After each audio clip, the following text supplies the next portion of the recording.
Hello' everyone, পুনৰবাৰ স্বাগতম জনাইছোঁ মোৰ অন্য এটা মিনি ভ্লগলৈ।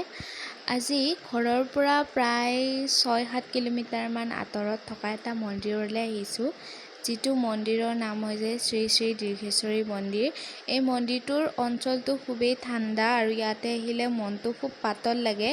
যিমান গৰম নিদিলেও এই অঞ্চলটোত যদি আপুনি আহে দিনটো কটায়, তেন গৰমৰ অনুভৱ একেবাৰে নহয়। আৰু মেইন গেটটোলৈ মেইন মন্দিৰটোলৈ উঠিবলৈ হ'লে বহুতখিনি চিৰি বগাব লাগে। আৰু য'ত মেইন গোসাঁনীটো থকা বুলি ধৰা হয়, সেইটো এটা গুহাৰ ভিতৰত আছে। তাত চাকি বন্তি জ্বলাব লাগে। তাত পোহৰৰ ব্যৱস্থা একেবাৰে কম। আৰু ইয়াতে দুৰ্গা পূজা, কালী পূজাৰ লগতে ইয়াতে বিয়াও পতা হয়, বিয়া ভৱনো আছে, লগতে বলি বিধান সকলোবোৰ হয়। আৰু এইটো হৈছে বহুত ডাঙৰ এটা ভোগঘৰ, য'ত হাজাৰ হাজাৰ মানুহ বহিবলৈ ঠাই আছে।